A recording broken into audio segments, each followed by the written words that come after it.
Rush there, and we're back to that jazzy, funky, kind of weird music. I'm not sure what that is. Welcome to 1640K Talk. It's 406. This is Ted McBride on Talk with Ted, a show about nothing. I think we're up to number 11. This might be number 11. And we've got a good one today, and a good one as well next week. And I've got to kind of combine them in the introduction because they sort of stand out in a similar way. But today, in 15 minutes or so, we'll have Kristen Ulmer joining the program. And if you haven't heard of Kristen Ulmer, you're about to. And she's an incredible woman that, Alan, back in the 1990s, was the most extreme skier, female skier, in the entire world. In the world. And Wow. she did incredible backflips and jumps off of, I think she was the first female to ski like Grand Targhee. She's going to tell us about that. Wow. She was kind of like at the birth of the Red Bull stuff too. She's sort of the original. Kristen Ulmer, and she's got a movie coming out. Again, another book and another movie. Wow. Just like Curtis Green from a month ago. So Kristen, and she's more concerned about the work that she's doing than the movie. She's more proud of her book, and we're going to talk mostly about her work. But there's a release out, a premiere on Friday night here in Salt Lake City at REI, a premiere of a movie about Kristen Ulmer. She's going to tell us about that in a little bit. Awesome. And she's written a book, The Art of Fear, because her story is she was scared to death. Backflips off of cliffs, just unimagineable, risky stuff on skis. And I'm a pretty good skier. No way, I couldn't, this woman could crush me on one leg. And just really amazing stuff. And she says that she was scared the entire time. Scared to death the entire time. And then I think spent some time in, what I want to say, maybe Nepal. She's going to tell us about that, but she's a very spiritual woman. And she is now an expert on overcoming fear and channeling fear and helping people deal with anxiety, depression, panic attacks, and just the disabling effect that we all get from fear. Because it's a very natural emotion that we all have. And so we're going to have a great topic today. Couple of things moving into that. So I was hoping for my Rush music. And this is my throwback point, Alan. So I think in there I've got the song Free Will. If we got any Rush fans. There's somebody knocking at the front door there. No, see if you can grab somebody. They're knocking at the door. There they go again. And there's a great line, thinking back to last week with Professor Giora in the failure to act, the failure to make a 911 call in the event that you see someone in distress. And that's what we spoke about last week. And in the great song Free Will from Rush, there's a line in it that if you choose not to decide, you still have made a choice. And so there's my high school philosophy for the day. I go back to 9th or 10th grade where I used that line one time. It didn't do me any good. I think I had two girls that were interested, and after that, neither were interested. And so that kind of emphasizes the point, I think, back to Professor Giora, that if you do nothing, that's an act, that's a decision. And for another day, we'll talk about free will and John Locke and that philosophy and how much of volition do we really have? Are we really doing everything on our own free will? Question for another day. Shout out to Martin Luther King. And if you really want to get immersed in what it may have felt like back in the early 1960s, go see the movie The Green Book. I took myself to it the other night. It was awesome. Did we just lose something? Or is he doing that from in there, Alan? The Green Book, an incredible movie. I didn't know what I was getting into. And it's staged in 1962, I think it is. And it's about a virtuoso pianist, black man, African-American man, very distinguished and incredibly talented. and he insisted on taking a tour down south to play for the bourgeois, the aristocrats, rather, the aristocrats in the South, and for at these very expensive, lavish places. And he wasn't allowed to use the restroom. He drove miles to go back to the hotel to use a restroom, and I can't give away the story, but it's a hilarious movie. It's a touching movie. You can't look away from it. And it's an Italian driver, basically kind of like a mobster guy, a New York City Italian guy that sticks up for him, and they develop a bond and come back to New York. And it's a beautiful story. And it can, don't forget, it's not that long ago. That was just before I was born, that it was that bad.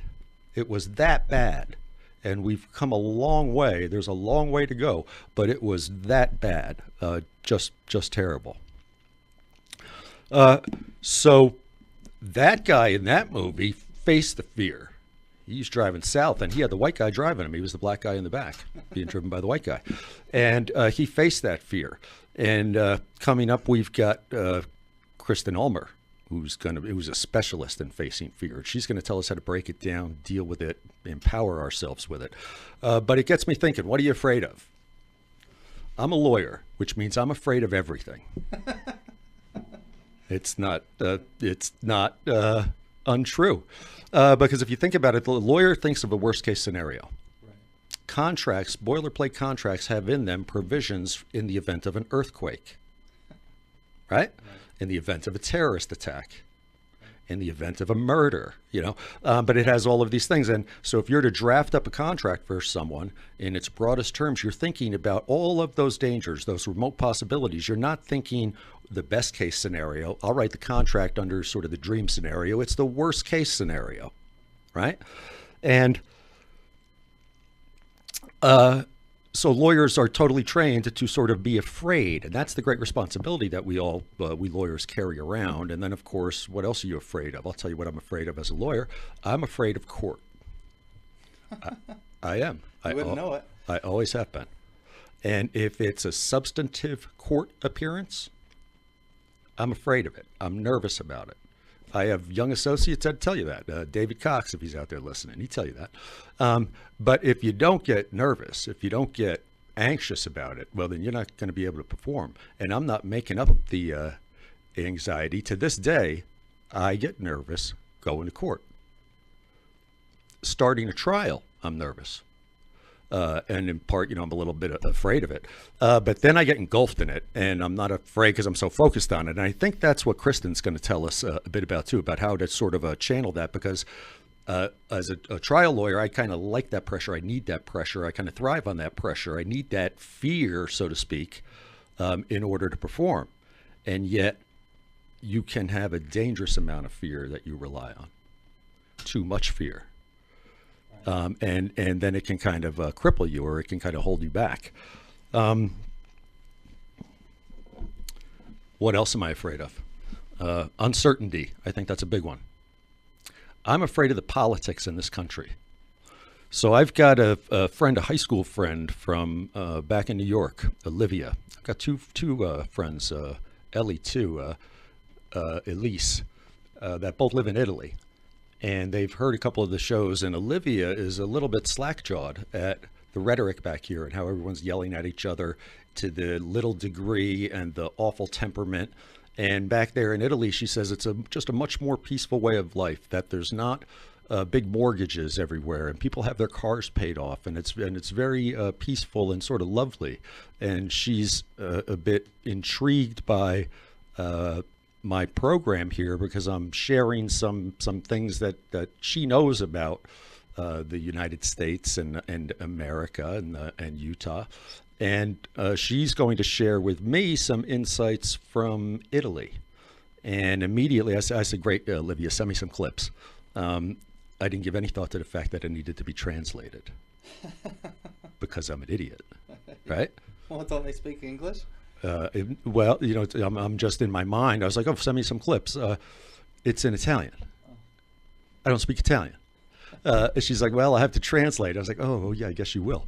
So maybe the easier way to have Olivia on by telephone and have her share with us the perception of the United States of America in Italy from the inside view of a New Yorker. I'm giving that from Utah. She can give it to us from Italy. Maybe we'll do that. Meanwhile, we've got Kristen Ulmer coming on. And before she was super famous in 1988, Alan, I was on my first ski trip to Utah when I first fell in love with it. And maybe this moment had something to do with me, my love for the place. But I landed and we're driving to Olympus Cove, and I asked, where are the mountains? I couldn't see the mountains. I was just looking at them now driving in. And I slept on the floor at a place, my aunt's buddy's house in Olympus Cove in 1988. And she was a doctor up at the University of Utah. And I was out here with a buddy of mine, a couple Grateful Dead shows the week before, probably a few the week after. It was a crazy time in my life. And we had great fun at skiing here in Utah. And I was sleeping one night at the aunt's house in Olympus Cove. And we had been told about Kristen Ulmer because she was in Las Vegas having pictures taken for this ski model. And I'm thinking, why is she in Las Vegas? There's no snow in Las Vegas. But she had another friend or two at the house that was with us. And so Kristen was coming back from Las Vegas. Do we have the, make sure we have the commercial volume on because I feel like I'm going over it. But she was coming back from Las Vegas, got in late one night. I'd love to have the timing be perfect here, Alan. Tell me we don't have a commercial. And I was crashing there. It was very dark, and she came in, and she thought I was her boyfriend. We'll have her explain the rest. And it was a funny, funny moment. And for 31 years now, my buddy Andy and I have joked about it. Don't turn on the lights. Don't turn on the lights. Because, of course, she turned on the lights, and we had this encounter. Well, I moved to Utah 10 years later, and I'd seen her name in the paper and in the media, about every 6 weeks doing something. Years ago, it was jumping off of something, and more recently, it's her book tour, et cetera. So I reached out to her a couple of years ago and took her out to lunch at, what is it? I can never remember the place, but we had a delightful time, laughed about it. Her memory of it was far, far, far more damaging than mine. So I told her I had no image whatsoever, but a joke to live with forever. And now here we are 31 years later. She was just on Megyn Kelly recently. They've got a movie coming out about her. She's got a book. We're going to learn all about Kristen Ulmer, and hopefully she's going to be calling us in just a few moments. And we'll take some calls too for Kristen when we get back. What do you got? The number? Let's leave it for her first. So what else are you afraid of? And then the ultimate question, are you afraid of death? I'm not. Because if you're not afraid of death, then what else is there to possibly fear? I'm going to have to ask Kristen this one. That's the question. Are you afraid to die? And it sure seems like Kristen Ulmer wasn't doing backflips off of 100-foot cliffs. And we're going to hear from her in just a few minutes. I'll be back.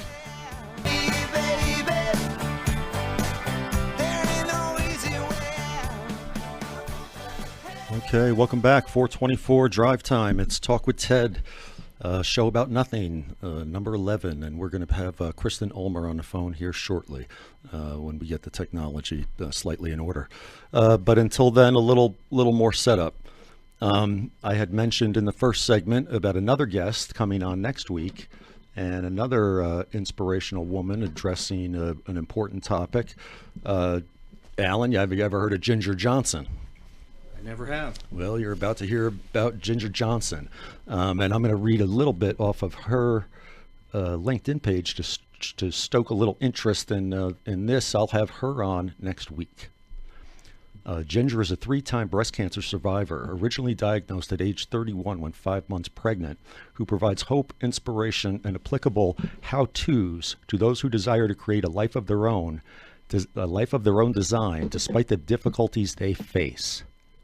As a resiliency expert, Ginger also shares tools and techniques to overcome life challenges with determination instead of despair. How about that? So this week, fear. I've got to believe that that's a bit related to Ginger's experience. So she's had cancer a number of times. Some awful things happen to her, and I've been contacted her on LinkedIn. She'll be with us next week. Great. So that's pretty cool. On Thursday, I'll be back with Mark Shurtleff, and I haven't checked the news in days. I just flicked it on here, though, Alan. I looked at the Salt Lake Tribune, and we've got another scandal here in Utah. This just broke an hour and a half ago. But you've got the former Utah League of Cities and Towns charged with 7 felonies for theft, misuse of funds. And I spoke about the one down in Riverton, was it, or Harriman? A couple of weeks ago, where they were fighting over the $950 that the mayor had bought a mouse pad or something. I think it was Harriman. I think it was Harriman. Yeah, you're right. It was Harriman. And I had indicated that that was a little bit, petty. And here, this sounds like the real deal.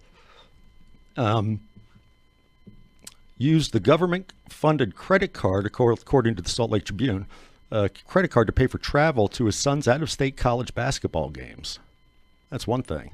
Boy, that takes nerve. Charged with $30,000 of trips.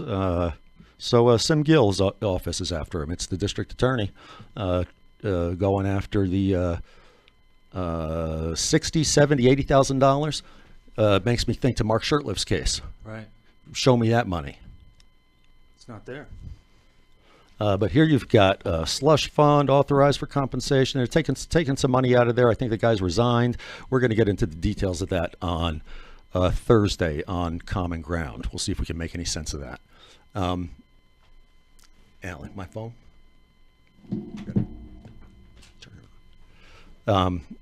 We're going to get Kristen on here in a minute. I saw something about Donovan Mitchell in the news, giving his sneakers or something to some little girl, making her delighted. Yeah, they had him. So Donovan, the invitation is still open here. So we've got that. And let's give out the number. We are at, because I don't take enough calls, 801-254-1640. Salt Lake City. And we should have Kristen on here in just a couple of minutes. I've got to slow down a little bit because I've been going hard. It's hard not to in this world, right? Right. So fast-paced. Yeah. One thing that's a little bit easy is this program, throwing some guests up there, and asking them their stories. That's easy. When I've got to kind of talk the whole time without a guest, that gets challenging. And then when I struggle with the technology and I can't get a guest on the radio, that gets embarrassing. And I think that's about where I am right now. But we're within moments, I think, Alan, of accessing the digits that we need to make this happen. Meanwhile, what else is in the news? Oh my goodness, it snowed out here, didn't it? It was great. There is a mountain of snow up there. It was taking the trees down the other day. I also had a Marty the Moose wander right up to me while I was snow blowing the driveway. That was kind of cool. But back to fear, and ultimately, are you afraid of death? That is the question. Well, I found something online. And that's what we want answered. Meanwhile, I'm going to get a hold of Kristen.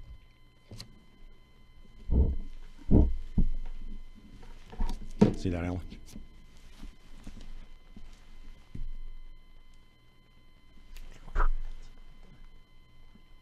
Call her. Okay. We've got to call her. So on live radio, here we go. We're stumbling down the street now. What else have we got in the news? Not much. The Jazz, though, they're not as good as I thought. The Jazz got to pick it up a little bit. Jazz got to pick it up. And again, that Martin Luther King, that the Green Book, you've got to check out the movie The Green Book. Absolutely incredible movie. Funny the whole way. New Yorker, so I got a kick out of it. The Italian guy. And Alan is struggling with the phone. This is getting really frustrating. So bear with us. Don't give up on me yet. If somebody wants to call, we can add something to the program, but text. And we are still struggling with the technology. I'm sorry about that. But life going fast, I was talking about, and a few weeks ago talking about the .05 DUI law. I don't think we've heard too many injustices yet with that law. I don't know what's happening with the lawsuit to reinstate the Prop 2. If anyone's heard anything on that, feel free to call in. Anyone wants to comment on Professor Giora and that crime of complicity, you can call in. And meanwhile, we're trying to get the right number to Kristen to call us. What do you think, Alan?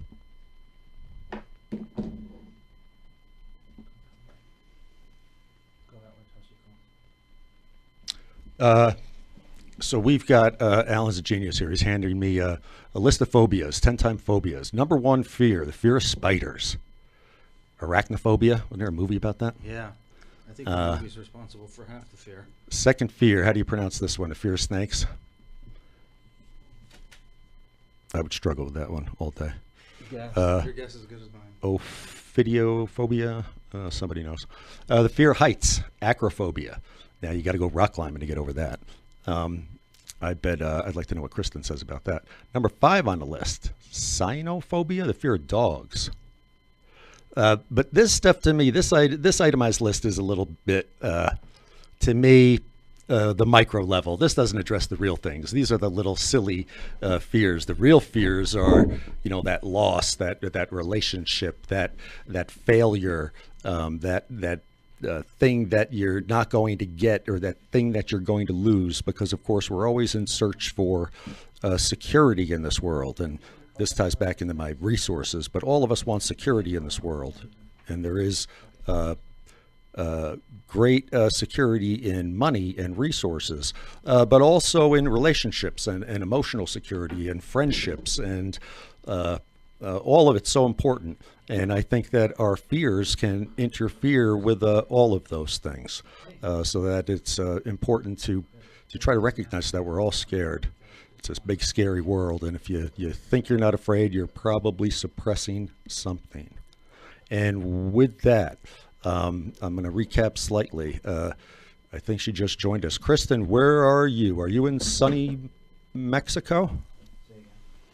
I'm in sunny Florida. Oh, you're in Florida. Yep. You're on vacation then. I'm not on vacation. I'm visiting my mother. Is that the same? Okay. No, that's not the same. That's not the same at all. How are you? Good. Are we live? We are live. You are on, and we just Okay. struggled mightily to get you on, but you're going to now save me. So welcome. Okay, good. Welcome. And I told a little bit of a tale of our encounter in 1988. Very funny. Oh. As well as our lunch a couple of years ago, I think, year and a half ago. Uh-huh. And since then, you've been on Megyn Kelly. I have. I've been in Forbes magazine, on Megyn Kelly. I've gone around the world and back. I've given speeches. I've done 180 interviews. I've made a movie. Is this 180? Is this 181? This is 181, but Who would have known? Who would have known in 1988, right? Right. Do you remember his name?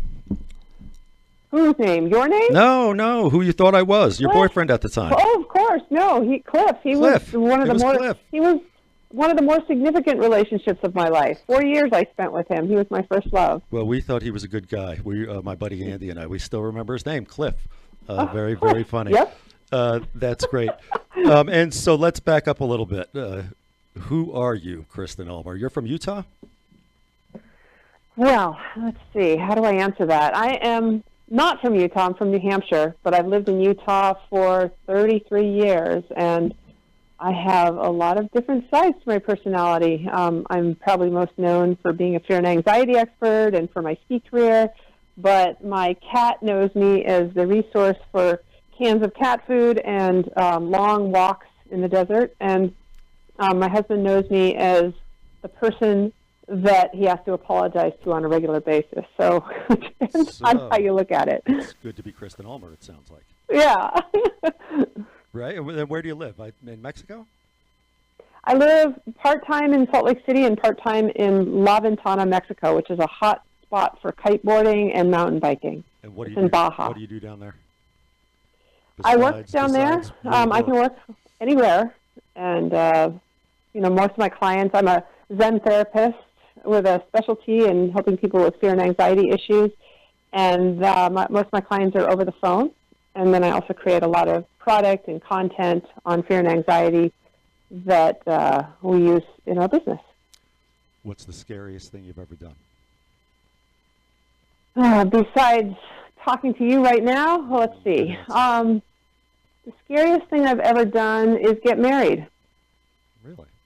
Wasn't that a backflip I had on YouTube off the big cliff? Nope. Getting married, huh? Get married. Yeah, my parents had a terrible marriage, and so I just assumed that everybody who was married was miserable, and why would I do such a thing? But I got tsunamied by this tall, handsome man named Kirk, and somehow agreed to it, and found myself walking down the aisle, and wasn't scared in that moment, but just the whole big picture. I just assumed the next day he was going to completely turn into a different person, and it was going to be a disaster. That the tsunami would wash back out to sea, right? Yeah, exactly. Leaving devastation in its trail. Yep. But that didn't happen? No, actually, I'm happily married, married? 10 years now, and it's the best thing that's ever happened to me. Oh, that's wonderful. Great news. Let's back up a little bit. In 1988, when I bumped into you, we were told that you were a ski model. So at that time, you were 21 years old, probably, right?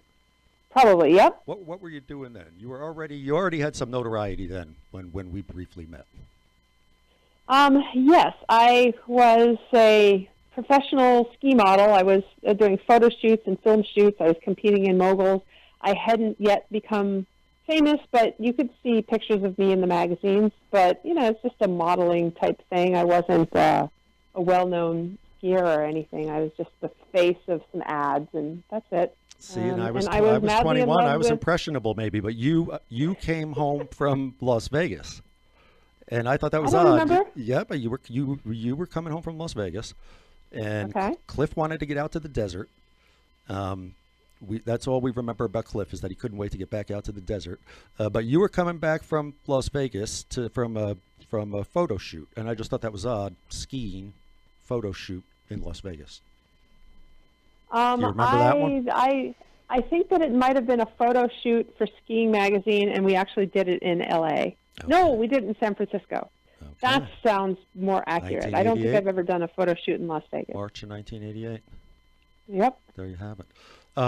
So, yeah, and I came home, and Cliff oftentimes would sleep in front of the fireplace, so I just came in. It was dark, and I took all my clothes off. I crawled on top of Cliff, starting in his feet, and just inch by inch made my way up. I don't remember that. I don't remember that. This is AM radio, Kristen. We're in Utah too. You got to keep it clean. But I don't remember that. My version is very clean. It's very, very clean. I was mortified when I realized, this is not Cliff. It makes sense that your memory is better than mine. Because I was asleep, but that's very funny. And now here you are. So after that, when I flew back home to New York, what happened to Kristen Ulmer? Where did you go next? From these model shoots and.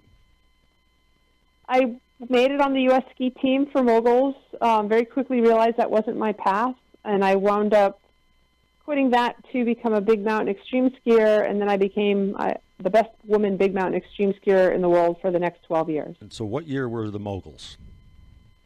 Moguls, I competed in moguls, but I made it on the U.S. ski team not before 1990. I was on the team in 91, and then I had quit by the end of 1991. And the big mountain extreme skiing I had already started, and I was already kind of well known for that, and I really had to pick one or the other, and I went with the big mountain skiing because I could actually get paid for it. I could ski powder. They wanted to take me heli skiing. That's awesome.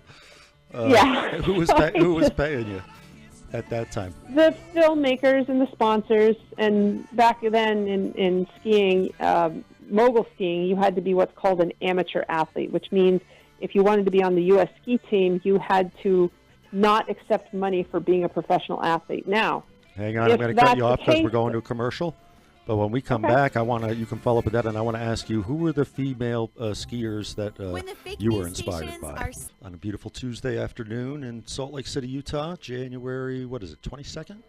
January 22nd, and we're going to tap Kristen back in here in a minute, but I'm going to set it up a little bit again. Have we got her? Kristen, are you with us? Yes, indeed. Okay, we lost you there and I got you back. Before you continue, I'm going to just set up here so that we can kind of get right to the chase. So what I did, I pulled up your Wikipedia page. Okay. So I'm going to read a couple paragraphs so we get right to the point here. Born and raised in a small ski town, Henniker, New Hampshire, she moved to Salt Lake City, Utah in 1985 to attend the University of Utah. In 1986, she started competing in mogul skiing and filming extreme ski movies, which led to her almost 2-decade-long career as a professional skier. Since retiring in 2003, she's been studying with Zen master Genpo Rashi. I'm sure I hacked that up, but you'll clear that up. And credits him as being the inspiration behind her teaching style and work on the subject of fear. So how about that as a setup for your Wikipedia page? And so I was asking you the scariest thing you ever did. You told us your wedding, right? Not my wedding, my getting married. Getting married. Different. Getting married. I wasn't scared on my wedding. You were not scared. Perfect clarification. No. Yep. And tell me then, so the ski movies, were you in like Warren Miller movies? Yep. Actually, there's a Warren Miller documentary out, and I'm one of only 6 athletes to be interviewed for that documentary. Really? Mm-hmm. It's going to be released in Salt Lake City at the Slam Dance. It's called Ski Bum. The official Warren Miller documentary, I think, is the subtitle. Hold on, so you got 2 movies coming out. Yeah, on the same night, actually. You have to be in 2 places. I had to pick one or the other, and Really? I'm going with, Voices of Fear. But, the other movie that I'm in is coming out the same exact night in Park City at Slam Dance, called Ski Bum, about Warren Miller. So Voices of Fear and Ski Bum? Yep. That's awesome. And I saw on your webpage that you had a retreat, heli skiing retreat in Alaska. You were looking for some people to go heli skiing with you to learn some of your physical techniques as well as your mental techniques in dealing with fear. Is that true? Is that part of what you do? No, it's not true. Some of it is true. I had that wrong. So it's not a retreat. I'm just going heli skiing. That's it. And it. I'm inviting people who are expert skiers or snowboarders to go with me. I'm not teaching. I'm not charging any money for it. You just have to pay for the heli skiing itself. And do you still I'm have just spots? looking for friends to go with. Do you still have spots? And the other thing is I don't teach skiing. Okay. I will never give anybody any kind of physical tips on how to be a better skier. Well, I know how to ski. I haven't met too many chicks that could ski better than me, Kristen. So I'm not sure if you could keep up. But But we'll see. We'll see. I'll take on that challenge. On skis? What's the scariest thing you ever did? Skiing the Grand Teton in bad conditions. And just describe that for us. Like how did you get up there? Do you have to climb up there? Or? Yeah, the Grand Teton is like an ice cream cone. There's the cone part, which is vertical, and then there's the snow at the top, which is the ice cream. And you have to climb, 2,000 vertical feet to get to the ice cream part, or you can step out over a ledge that's already 2,000 feet up and then climb 1,000 feet. And so I ice climbed for 1,000 feet with no ropes to the top of the cone, and then once I got to the snow, and it's alarmingly steep, I found that the snow was, can you imagine like a slushy on a 55-degree pane of glass? That's how bad the avalanche conditions were. It was really challenging. Climbed up the snow, got to the top, put my skis on, and every turn I took started either an avalanche or what's called a slough, where it doesn't actually fracture and become an avalanche, but it's just moving snow from your weight on the mountain, sending snow down. So it took me, 5 hours to descend 2,200 vertical feet, which is about 2/3 of the length of a snowbird tram run. It took me 5 hours to descend that. And of course, much steeper. Very steep. It's basically you fall, you die. There's no question. If you fall skiing the Grand Teton, you will die. And is it just like a jump turn and a stop every time? Yeah, but it's because it's so steep, you don't really have to jump. All you have to do is unweight, and then you just free fall 20 feet, and then you, land going the opposite direction. Are you serious? Yeah, it's pretty intense. Who was with you doing that? So that was the first female ski descent of the Grand Teton, and when I did it, I skied it with my best friend Tom Youngs, who was a skier for, if anybody knows, Greg Stump films, and then another Canadian skier, Petor Spreisniks. It was the three of us. And what year was that? 1997. And so I made the history books. It's a really, really big deal up in Jackson Hole. So that's the year I moved to Utah. And I probably saw you in the news because I got tired of seeing the news. That's why I finally reached out to you. It's like, I gotta meet this woman. She tickled my feet. I got to meet this woman. Right? Yes, I did. And so before this, I was asking you, going off into the earlier commercial. So Kristen Ulmer, you are, you are the founder of extreme skiing, right? Female extreme skiing. Who was before you doing the most challenging thing in extreme skiing? There was nobody. It wasn't even a genre of skiing, certainly not in America. I mean, it was in Chamonix, France, and there were a few men, 5 or 6, Patrick Vallisson, Bruno Gouvet. Anyway, there were some famous people in Europe doing it, only men, and I was the first woman worldwide. So I was the first, and then I was considered the best for 12 years. And really, I didn't have that much competition back then. Oh, listen to you. No competition out here. The best. Yeah. No competition. But every, you sound like Michael every Jordan. year there'd be... Go ahead. I said you sound like Michael Jordan. Is that what Michael Jordan said? No, it's just he was the best and he had no competition, right? That's you. Yeah. You're just a little more honest about it. Yeah. That's great. I really didn't, though. I mean, every year there'd be a few new girls on the scene, and they'd be doing some pretty spectacular things. And if you just wait 5 minutes, though, they'd either have some sort of devastating injury, or they just weren't that interesting, and so the sponsors wouldn't be interested in them. Like they wouldn't really have anything to say, or they weren't interested in making sponsorship phone calls. Like they didn't treat it like a business. It really is a business to be a professional athlete. Not everybody is in a sport where you have an agent and you get multi-million-dollar contracts. In skiing, you have to manage yourself. You have to make phone calls. You have to be compelling enough that the sponsors, that the magazines are interested in what you have to say. You have to create your own opportunities of getting in movies and all of that. And it really, the stars have to align before you're going to make a living as a professional big mountain extreme skier. You have to have more than just ski ability. Amazing. Can you describe, we see on the Olympics, the slalom, the giant slalom, the downhill. What are you describing in this big mountain extreme skiing? So people who ski will know about this on some level, but extreme, the word extreme, what does that even mean? In the sports context, it means you're risking your life. So anything that you can do on a pair of skis where the result of failing means death. So let's say... Wow. Yeah. Like if you're skiing a really, really steep face like the Grand Teton that has no bottom, and if you fall, you're going to die. That's extreme skiing. So I've never skied an extreme run in my life. Yeah, and if you're jumping off cliffs, which you might not necessarily die, but certainly you're going to get injured if you screw up and go off backwards and land on your head in some rocks. That you could die. But basically, American extreme skiing, back when I started, it was more about cliff jumping and skiing just natural terrain. So kind of more typically style terrain than that timing? Yeah, but typically terrain that you don't find in ski resorts. Like most of my skiing was done either I climbed the mountain with ice axe crampons, or I was taken there by a helicopter. No wonder we didn't bump into each other. Yes.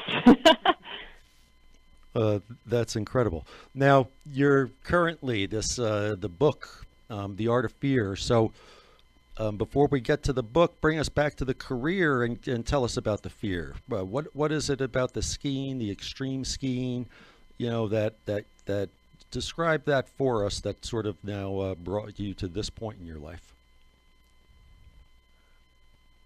What happened during my ski career was this. I was considered fearless, and I felt fearless. I truly felt not afraid of anything. I'm scared to death of you, I'll tell you that. You should be. Yeah, I can be very intimidating, I've been told. Hopefully I don't sound that way over the air. But I'm really just a big softie. You're doing great. And I like, Rice Krispie treats and long you're just a girl. walks Girl's girl. during sunset, on the beach. Sure. But that's now. Back then, when I was in my 20s, early 30s, I was fearless, and I was kind of the danger queen. If it was dangerous, I like ice climbing, and I rode my bike alone across India. I was really into rock climbing. I paraglided, kiteboarded. If it was dangerous, I wanted to do it because I didn't feel any fear. And doing these super dangerous things where you had to be really focused and in the zone or else you'll die, I was really good at them, and I had the right personality. I had the right relationship with fear. Now, did I know what my relationship with fear was back then? No, but I've basically devoted my life to figuring that out. And here's what I've learned. I felt fearless, but no one's fearless. It's not only impossible because it's part of our biology, but it's also undesirable. And so there was a paradox going on for me. I had two things. First of all, I was really, really good at ignoring fear. And probably the media was even more fascinated with my ability to ignore fear, be fearless, than they were even with my skiing itself. Like, I had a lot of media attention, and they were always like, what's up with you and being fearless? So that was the first part. I was really good at ignoring fear. And my word for that is I was really good at repressing fear or resisting fear. The second part that was going on, though, is I was also having a love affair with fear. And people call people like me adrenaline addicts. And really, it's not the adrenaline that we're addicted to, because beneath the adrenaline is the thing that we're addicted to. We're addicted to the fear. Okay, I got to cut you off right there because that's perfect. We got a commercial, and I'm going to set that up for you, and you are going to elaborate on your love affair with fear. Next week it's going to be Rush, Alan. None of this funky feels good weird music. Welcome back. It is 5:07, quitting time. Tuesday, January 22nd, 2019. Absolutely glorious day here today. Would have been a beautiful day to go skiing. That Bluebird day after the 2 or 3 feet of powder. It was just epic up there the last few days. And we've got an epic skier with us, Kristen Ulmer. Did I read somewhere that you're being inducted in some sort of Hall of Fame? Yes, the Ski and Snowboard Hall of Fame on April 6th. You have quite a year, don't you? Yeah, I have a movie about my life coming out, a best-selling book on my hands. I'm launching a whole bunch of fear and anxiety products, including a PTSD course, a chronic anxiety course, and a fear of failure course. I am being inducted into the Ski and Snowboard Hall of Fame. It's kind of crazy. And you're on this show.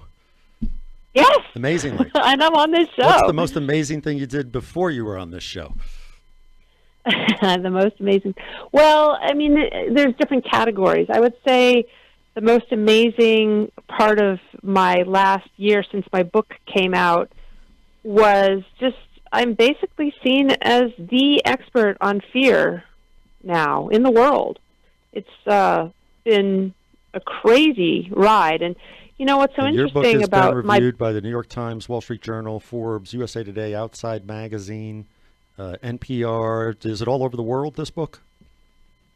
I have been on all of those media resources, but not necessarily about my book. Okay. Like the Wall Street Journal article was about my mindset only ski camps, in which I talk a lot about fear. Let me read one quote here from best-selling author Michael Finkel, The Stranger in the Woods, and what he says about your book. Beautifully blending practical, personal, and philosophical insights, Kristen Ulmer has expanded my mind and changed my life. Read The Art of Fear, and you'll always be scared again, but only in the best possible way. Explain that to us, Kristen Ulmer. That's some review, by the way. But yeah, what do you do? I know. How do you get to people? How do you get through to people? I teach something completely different that most people have never seen or heard about before. I teach that fear is not the problem in our lives. If somebody feels like they have a fear or an anxiety problem, and keep in mind, anxiety is fear. It's exactly the same thing. Specifically, anxiety is recirculating fear that's kind of trapped in your system and is going round and round when there's no more perceived threat. So what I teach about fear and anxiety is that the resistance to it is the problem, not the fear itself. Like the resistance to your fear is what causes the anxiety. Fear is actually only here to help us. It's only a good thing. It's part of the perfect organic design. Fear is here to help us be more instinctual, more alive, more present, bring our A game to everything we do. It's here to inspire a fight or flight reaction against anything that's unsafe. Like fear is only here to help us, period.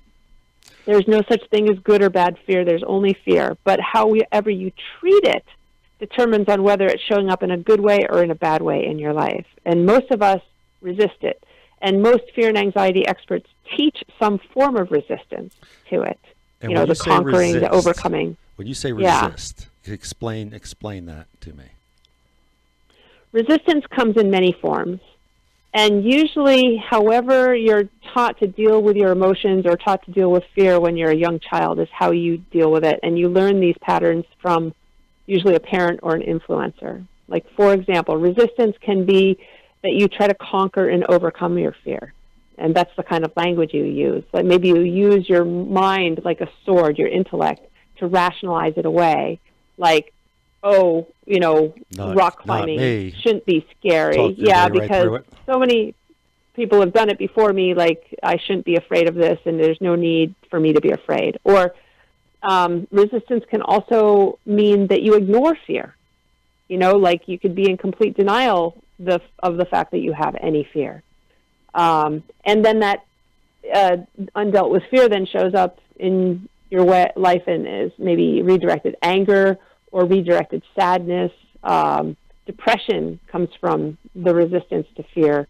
You know, depression is Latin for press down. When you press down your fear and other emotions, they become depressed, and so too do you. And back to anger, 95% of what we know as modern anger is undealt with repressed fear. So ignoring fear, fighting fear, avoiding fear is another form of resistance to it. Like just not taking any risks, staying in your comfort zone. All of these are different ways to resist fear. It's funny you say these things, and I've done both of those things in different aspects of my life. Right, where in some places I will kind of embrace it, and some I stay in my comfort zone. Amazing. But how did it manifest with you when you were jumping off of cliffs doing backflips? Were you oblivious to it? I was oblivious to it. I truly felt like I had no fear.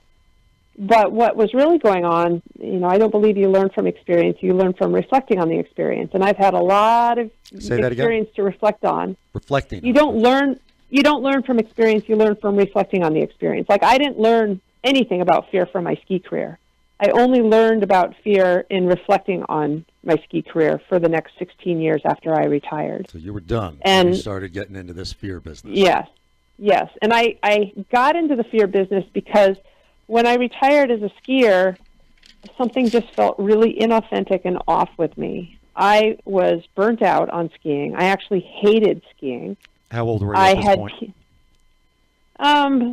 36, 37 years old. And I had PTSD. I'd seen a lot of friends die in the mountains. I'd seen a lot of friends get crippled for life. I'd had over 50 near-death experiences.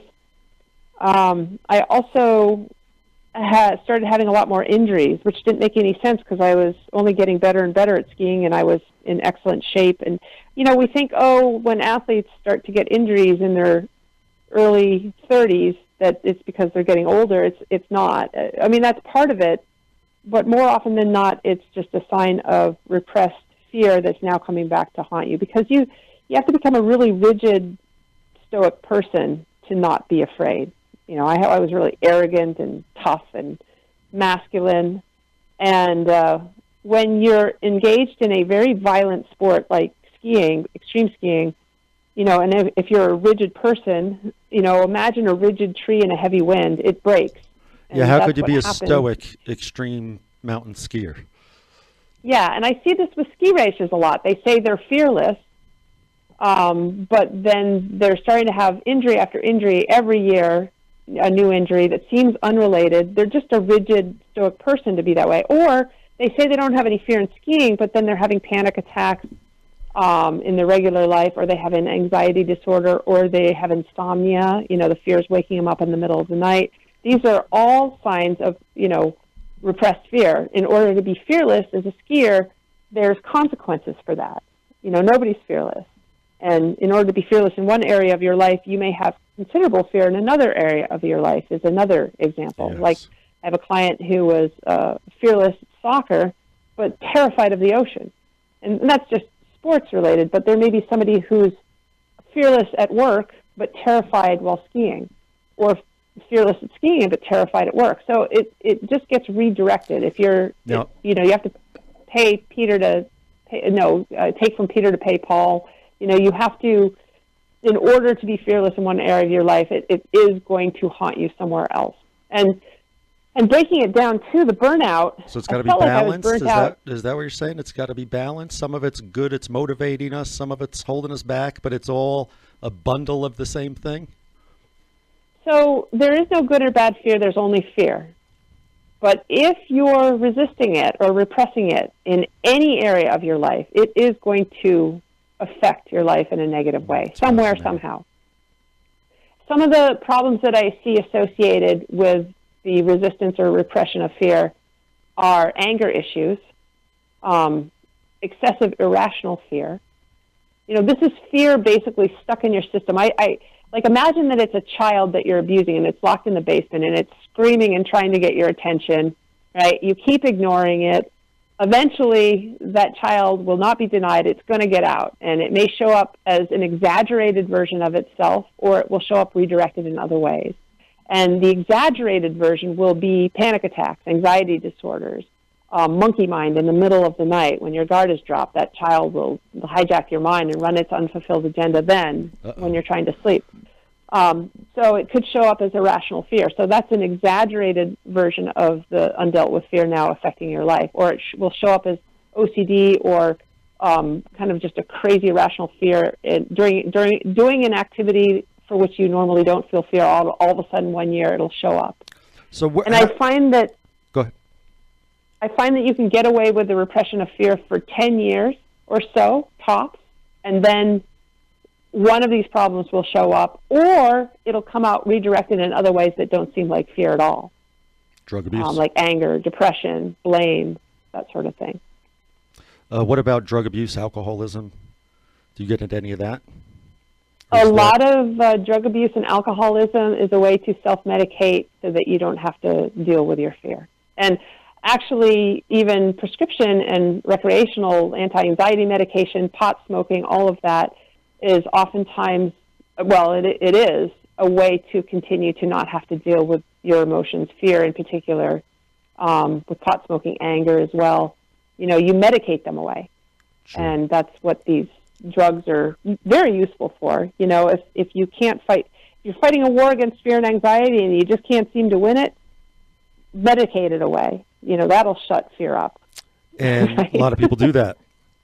Yes. How did you acquire all of this information? You sound like some guru that came off the mountain with all of this wisdom to share with us. Where did you get it from? What happened is, when I got to the end of my ski career, and mind you, I didn't have to quit. I had gotten to be very famous and successful, and I didn't even have to ski anymore. All I had to do was show up at the parties, drink a can of Red Bull, and I'd get paid. And I could have probably done that for decades more. You know, I got to the end of my ski career and I quit because I couldn't take it anymore. I was so sick of skiing, and I was sick of something just felt wrong and inauthentic. It didn't feel.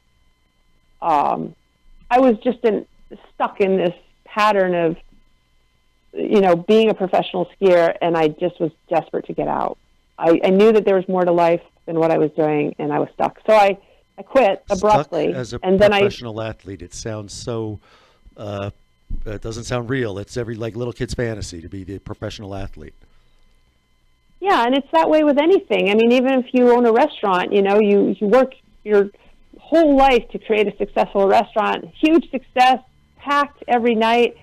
What do? Just say, you know what, I'm sick of this. Close it down and walk away? Like, that's what I did.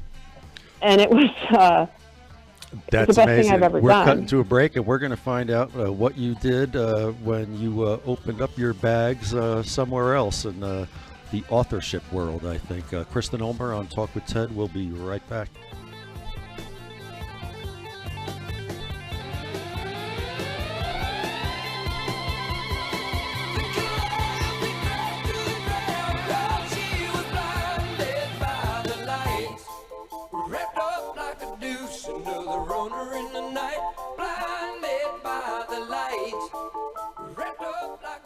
Brings me back to the 70s every time. Welcome back. It's 5:23 drive time, Salt Lake City, Utah. It's still a little bit bright out there. The days are getting a little longer. A little bit chilly out there today, but not brutal. I was looking back in New York. I had a friend skiing at Killington. It was 19 below. 19 below. I remember those days when we were kids. They'd give us blankets on the chairlifts.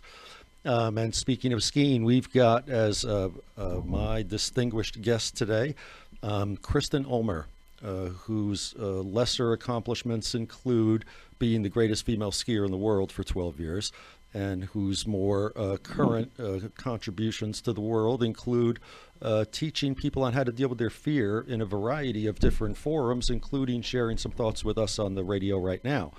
And Kristen's got 2 movie premieres coming out just this weekend. She can share a couple details with that again. And I'm looking at your website, Kristen, where you've got the Art of Fear 6-session interactive webinar. You've got a series on your website, KristenUlmer.com. And by my calculation, you've got a webinar tonight. No, I had to cancel the webinars because I couldn't live stream them with video. So we've changed them to support phone calls. So no, the webinars are no longer. I thought you were going to say you adjusted it for me. That's where my ego goes. Next on here, you got the Art of Fear 2-day ski camp at Alta, March 9th and 10th. What's that about? Well, it sounds like it's going to be for people who have too much fear when they ski, and that's definitely part of it. But this is about anybody that has issues with fear or anxiety anywhere in their life. So let me move you to June 22nd, 23rd then at the Art of Fear Day 2 live event in Salt Lake City. What's that one about? That is, I think that was last year's dates. The date is going to be changing for that this year. That's also for people who struggle with fear and anxiety somewhere in their life. And so you're coming to town. Anxiety. Yes. No, I live in Salt Lake City half the year. Okay. You'll be in town. Yes. So I have ski camps, live fear and anxiety events. I have support calls. I have courses, and I do one-on-one sessions with people. And I am a different approach to fear and anxiety that you've never considered before. So if what you've done so far isn't giving you the results that you desire, then you call me. And how do we get a hold of you? Go to my website, KristenUlmer.com, and then it'll be obvious. I'm looking at it right now, and it is kind of obvious. Just that simple. Kristen Ulmer. That's it. You're a corporation yourself, and a bit of a legend, and now a medical professional, a psychological professional. I'm really intrigued with where you acquired your knowledge, where you saw how it applied to your life. And you're sharing with us how it gets you repress what happens when we repress our fears? Pick it up from there. Well, first of all, my training has come from 3 different resources. First of all, just life experience, 15 years being a professional, quote, fearless athlete, drawing from that experience.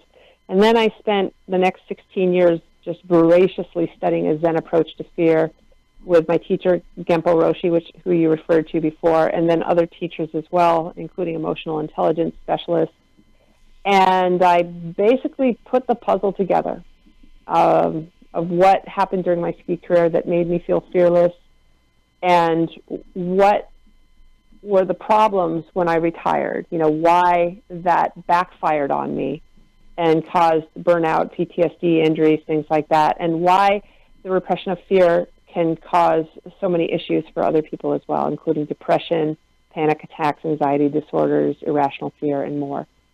Then my third way of researching this is I've had thousands of clients as a mindset sports coach and then as a Zen therapist, and I've facilitated conversation between clients and their fear with these people, and have really clearly discovered what the problem is that's causing us to be the United States of anxiety. And what the problem is the resistance, which is what you just asked about. The resistance is the problem with our fear, not the fear itself. Now, sometimes I like to think that my fear motivates me. I'm afraid to go to court without being afraid. If that makes any sense. You should be. I'm afraid every time I go to court. You should be. Sometimes I worry I'm too afraid. But the day that you're no longer afraid, it's not worth your time anymore. Yeah, I'm afraid every time. There's no learning and growing. Nervous every time. For you. Yeah. Good. So I must be messing up that fear somewhere else, Alan. I'm repressing it somewhere else. Not when I go to court. They got me there. I'm scared when I go into court. But let me break it down. You talked about 3 things here. The Zen study. I'm not going to try his name again. Then emotional intelligence. And then it sounds like sort of application or studying with individuals. Is that fair to say? Yes. Just working with, at this point, tens of thousands of clients. Tens of thousands. Brokering a conversation between them and their fear to figure out what the problem is. And the 16 years with the studying Zen, what is that? That's kind of lost on me. Where did you do that? What did that involve? Give us a little more substance on that. My teacher had a Zen center. So that's what I'm telling you. Yeah, my teacher had a Zen facility, I guess, if you want to make it simple. And I would go and study with him every chance he was teaching for years. Like an ashram, or is that? Yeah, it's he had the Zen Center, the Kanzeon Zen Center in Salt Lake City, and then he also traveled around. And when the Zen Center folded, then he moved, and I would just, whenever he was in town or whenever he was doing online events, I would spend some time with him. Basically, I attended everything that he taught for the better part of 16 years. And give me the essence of what he taught you about, having the Zen application to dealing with fear. Well, he is a magician at facilitating something called voice dialogue. He calls it Big Mind. And he taught me how to facilitate voice dialogue. And what that means is, look at your life as you have 10,000 different employees that are running around in your unconscious mind creating this product called you, Ted. Oh, my God, they're creating a mess. These people, they better slow down, these people. I think there's 11,000 of them. Yeah. So imagine 10,000 employees in a corporation, and not one of them knows what their job title is, what their job description is, who's boss, what they're manufacturing. You'd be a pretty poorly run corporation. And when you start to become more conscious and aware, through this voice dialogue, I'm like a business consultant with my clients being brought in to assess what's going on in the corporation by speaking to individual employees in your corporation. And one of those employees is fear. That sounds like a little more than fear. Yes. So one of the employees that I've been particularly interested in is the employee called fear. And so let's say I asked to speak to your fear, the conversation would go something like this, like, hey, fear, how's it going? Good. Are you Ted? Is Ted you? Nope. But we have a relationship. tell me about that relationship. Well, he appreciates me in court, and he sees that I motivate him, but he also thinks that I'm something to hide, and when I show up, it's not a manly thing, and so he also represses me and puts me out of his mind and doesn't want to deal with me and locks me in the basement and throws away the key. And then I say, well, how do you feel about that, Fear? And Fear says, well, I will not be denied. And so I'm waking him up in the middle of the night. I mean, I don't know. You're not a client of mine. I don't know. You're picking on me, aren't you? Right. Huh? But can you see, I broke our conversation. Are you trying to recruit me, or is this a free evaluation? Well, I'm giving an example. This is not how I would work with a client. You're fine. I think everybody can deal, right? Yes. And so I don't know what your relationship is with Fear, but when somebody comes to me and I wouldn't have you on this fear, program right now if I didn't think it were a useful topic. So continue sharing. Continue sharing. So what I see with most people when I broker this conversation is that they lock Fear in the basement and they throw away the key. And then that Fear is now locked in the basement, and it's screaming and yelling and burning the house down, desperately trying to get somebody's attention, and showing up in their lives is either an exaggerated version of themselves or covertly, like I said, redirected in other ways that don't seem like fear at all. I got to stop you. You said burn the house down. Yep. What do you mean? Like literally destroy everything? Well, people that come to me, they are having panic attacks, or they have an anxiety disorder, or they have irrational fear. And it could be something simple like, a fearless skier breaks her leg, and then she goes back skiing, and now she's pickled in fear, and she's never felt this before. Well, she hasn't dealt with the fear from the injury, and now that fear locked in the basement is burning the house down, saying, you will pay attention to me, and it's screaming, and it's yelling. And, Kristen, how much of your business deals with fear in relationships, as opposed to like performance at a job or something like that? I would say that about 10%. 10% relationships? Yeah. And the bigger, more like the personal obstacle stuff? Right.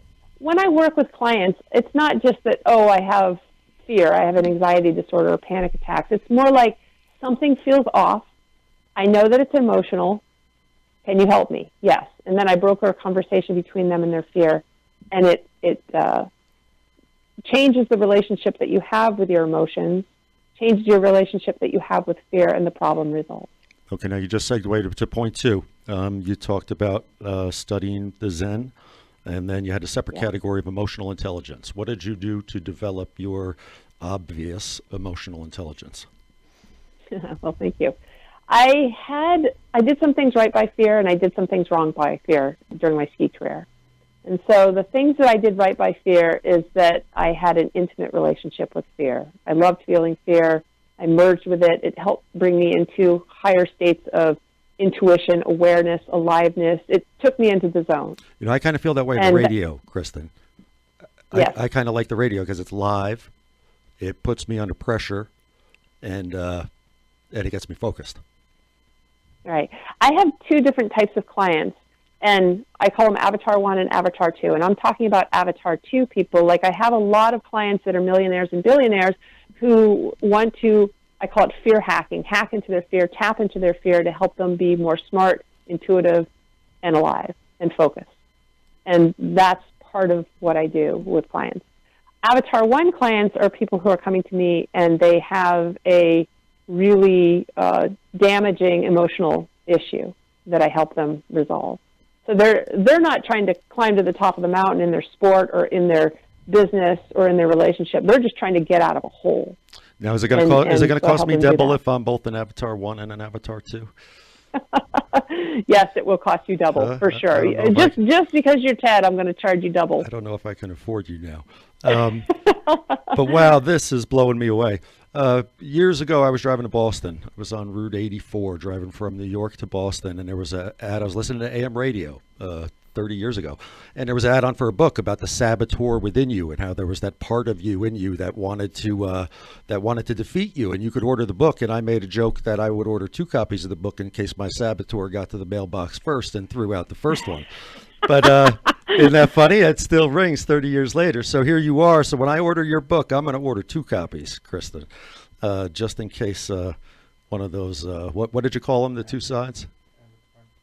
Avatar. Oh, just in case one of those avatars goes out there fighting over the book. So the third thing, well, then you talked about the application. How long have you been doing this? I've been doing this for 16 years, working with clients. And you can just kind of do it from wherever, take it on the road with you? Yep, over the phone. I have online courses too, addressing PTSD, people who have chronic anxiety. I have a course for them, and people who struggle with fear of failure, holding them back. I have a course for them as well. And so I'm about to launch these courses. You can find them on my website, but I have no funnel taking you there. You just have to stumble upon them. But probably within 2 months, I'll have a funnel and ads, and we'll launch our business. I have a staff right now. We're working towards getting it done. But even without where is that? Where's the physical business? The physical business is wherever I am. I'm visiting my mom right now. So, even without launching the business yet, I'm selling all sorts of courses, and I have support packages, and I have that live event coming up while skiing at Alta, Utah in March, and then I have a live event coming up this summer unrelated to skiing. So I'm still busy. I'm doing a ton of speeches. I do lectures all over the world on the subject of fear and anxiety, give us a totally new approach. Tell us one of the more interesting ones. Where have you been? I just got back 2 months ago from Bali, and I was speaking at what I think is the most prestigious personal growth company in the world, Mind Valley, based in Croatia, and I was one of their main speakers at their A-Fest event. That was pretty prestigious. Wow. I'd say so. Yeah. And now you're on Talk with Ted. So this is interesting. I was also asked to give the keynote speech for the Maine Hospital Association annual meeting earlier this year, or earlier in 2018, which is interesting because my background is being a professional athlete, and they're bringing me in to educate their doctors on what to do about fear and anxiety, rather than bringing in somebody with a PhD. They don't give out PhDs for life experience. They only give them out for studies. And so can you pass this on? Are you able to teach this to someone who can teach it to someone else, or is it Kristen Ulmer's gift, if you will? Well, my message about fear is very, very different. What's the definition of insanity? Repeating it over and over, expecting a different result. Right. So the things that we've been doing to feel better about our fear and anxiety, even meditation, tapping, like EFT, positive affirmations, breathing exercises, medication, cognitive behavioral therapy, all these things, you'd think that we'd be feeling a lot less anxiety and fear, but we're only feeling more and more anxiety and fear. And, whatever we're doing, all these things, nothing addresses the underlying cause. They're only symptom control. Hey, Kristen, we got a last commercial break to go to, and then you are going to elaborate on all of that for us for the final segment here. So stay tuned. All right. We'll be right back. For only $9.99. Okay, welcome back. Talk with Ted, Salt Lake City, Utah, January 22nd, 2019, 5:44, and I'm not afraid of anything, not even you, Kristen Ulmer. Right? Am I repressing anything? Probably. I'm not afraid of anything. But you thought you weren't afraid of anything, and then later learned, at least physically, with the skiing and the dangerous risks that you took with yourself. You told us a little while ago that you had 50 near-death experiences with your extreme adventures, whether it was skiing or hang gliding or jumping or flying off of something. Pretty amazing. And you talked also about the injuries that you saw and some people that were badly hurt or may have died, and that you felt you came out of your professional career at the age of 36 with some symptoms of PTSD, which led you on this journey of discovery, which brings you to this incredible point today where it strikes me that you're able to help people in a really deep way. And you were starting to tell us that as we went out, and I'm going to let you kind of continue to do that. Okay. And I forget where we left it. But, that happens to me all the time, and I took a couple notes here. You were talking about how tapping, meditation, medication, and the different ways that we deal with these problems, and I think how maybe you're a little different. Right.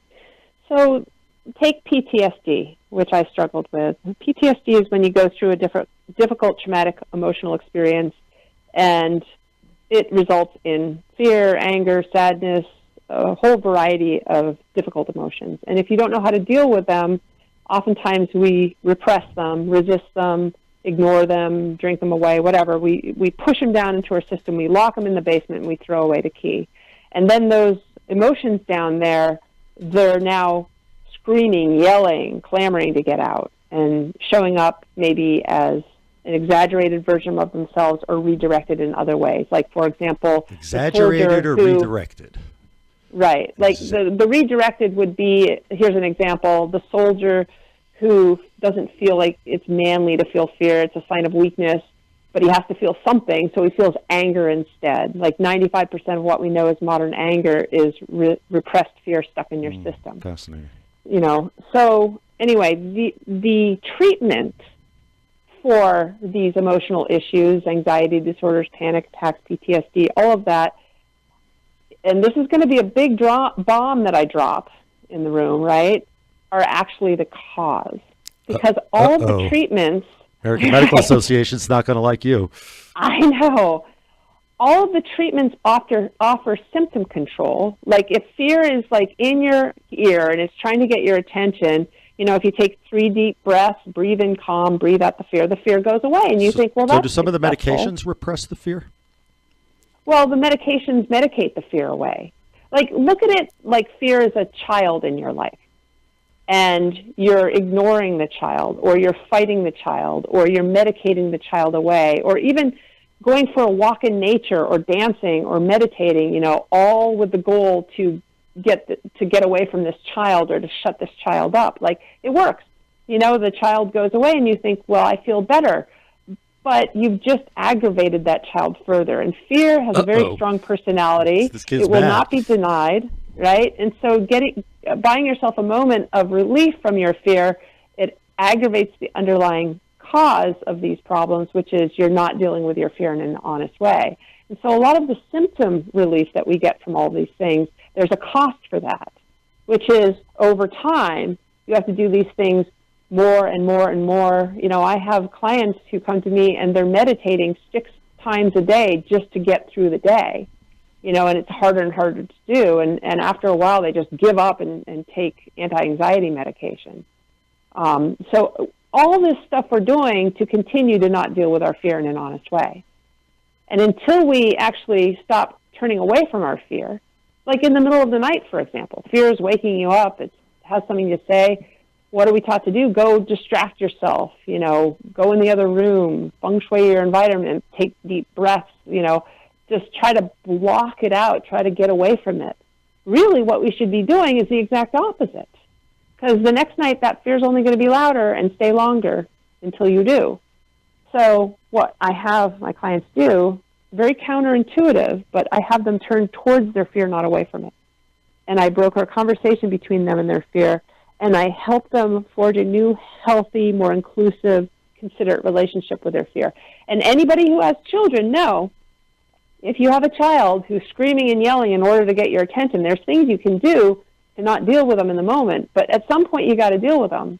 And when you finally turn towards that child and give that child, that upset child, your undivided love and attention and consideration, we know that child calms right down. So that's what I have people do with fear. Addressing their own most frightening emotion and developing a relationship with it. Right. And here's the big point. You ready for this? I don't know, but go ahead. Okay. When I realized this, I just had insights starting to pop up like popcorn. So this is the big point. That awful feeling we associate with fear is actually not fear. That's our resistance to the fear.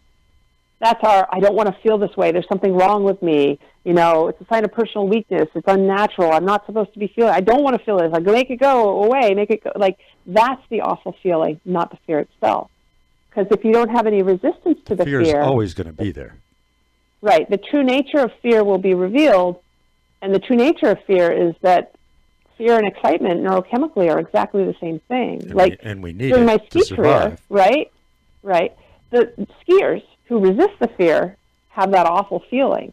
You know, they're like, I don't want to feel this. The resistance is the issue, not the fear itself.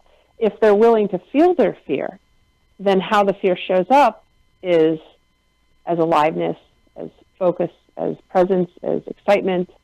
That doesn't make any sense, Kristen. My fear is all of those things? Or will result in, if I deal with my fear, I will feel all of those enlightening, awakening things? Right. And so somebody that is in their career, and maybe it's a difficult career, like I had a client who's a very famous doctor in New York City. She's a woman, though. It's in a man's world. And there are a couple things going on. First of all, she really wanted to she was embracing her fear to even take on that experience. Like, it's a very scary thing to try to do. And she loved feeling it. It was making her be sharp and focused and bring her A game to everything that she did, and it made her very successful. But she had a paradox going on, which is she also resisted the fear to the extreme. And so it's kind of like what I did during my ski career. It's like, hey, fear, I totally love you. Let's hang out. Let's go out there and be magnificent. It's like me.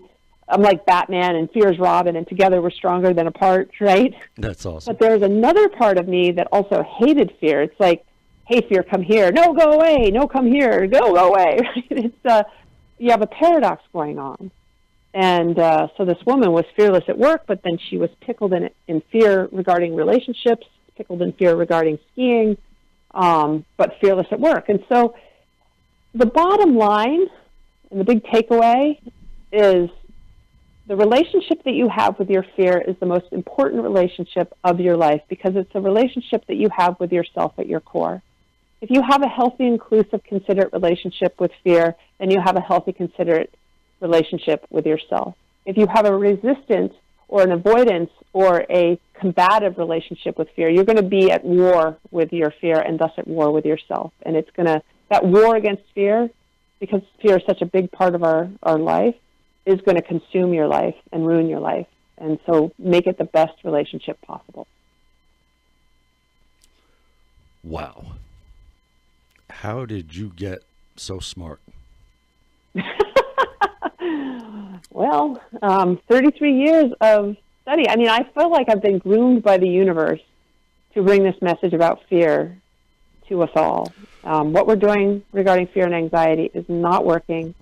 We're doing the same thing over and over again, trying to get different results. Everything that we do is symptom control only. It's time to address these problems at the root, and that's what I help people do, and I'm devoting my life to it. And I really feel like the reason for my ski career was to come to these realizations. You know, it was hedonistic. I had a huge ego trip going. It was awesome.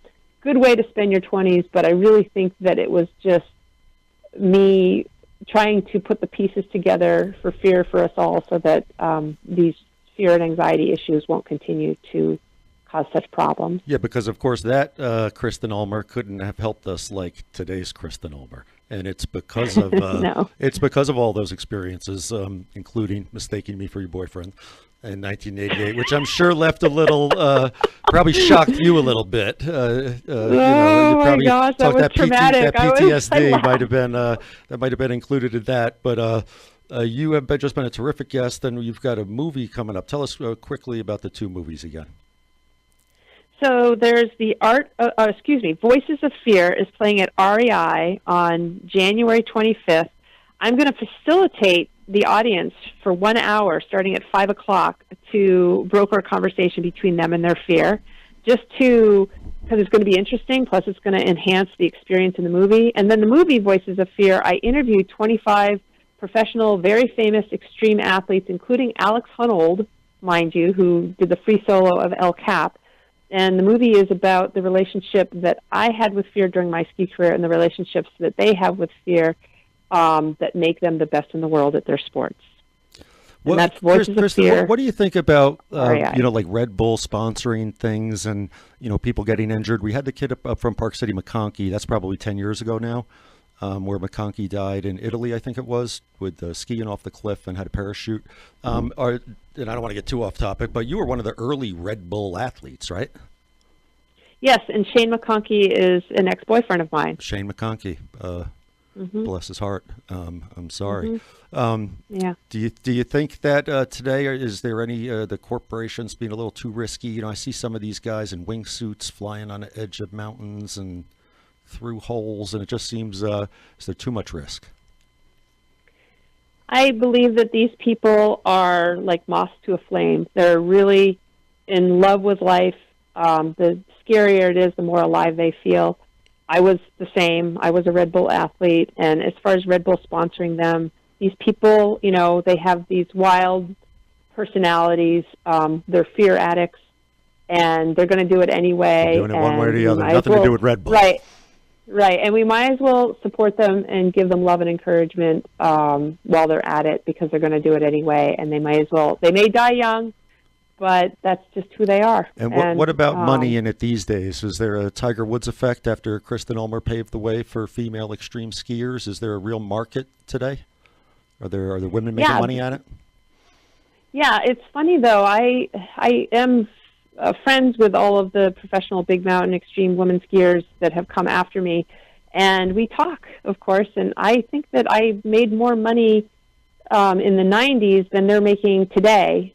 I think because I was the only one, because I was really good at marketing, and because it was so new and so fresh, and it wasn't so saturated with athletes. You can make a living, but it's not. You have to be savvy. You have to treat it like a business, and so there's some really right now. The best in the world is Angel Collinson, who is also lives in Utah. She doesn't live here anymore. She lived in Alaska. For a while there, the best in the world was a Swiss woman. These athletes are... Are you involved in any judging, anything or like that? Are you involved in the industry? I was for a while. I made a clean break, though. I haven't... You're not the commentator. You're not the Saturday morning commentator. No, I didn't have any interest in that. I wanted to do something more intellectual, less... Like, I don't think that I could be in the same industry my whole life. It's kind of like eating pizza your whole life. At some point, I like to go have Chinese or just sushi. Put pepperoni on. You just put pepperoni on. I had my stint in the ski industry. I've moved on, and now I'm in the Zen therapy world. I'm the only Zen therapist that I know about, though. But I'm in the therapy world, and that's where I have found my new home. Well, I got to thank you so much because, I know you live in Mexico, but we've had a number of people on the program dealing with mental health issues, drug and alcohol treatment, and your topic fits right up the alley here, and it's going to fit nicely into the program. And I wish you well, and I hope to see you this weekend. I'm going to try to catch up with you. All right, I'll see you at REI on January 25th. Kristen, give us your last pitch. The book, The Art of Fear? I would say, yes, read my book, The Art of Fear, Why Conquering Fear Won't Work and What to Do Instead. And if you struggle with PTSD, panic attacks, anxiety disorders, irrational fear, insomnia, underperforming, give me a call. If it feels like it's an emotional issue, this is my specialty. I only work with people for 6 hours to get them to the other side of an emotional issue. It's really fast acting. It's not symptom control. We deal with it from the ground up, and it works.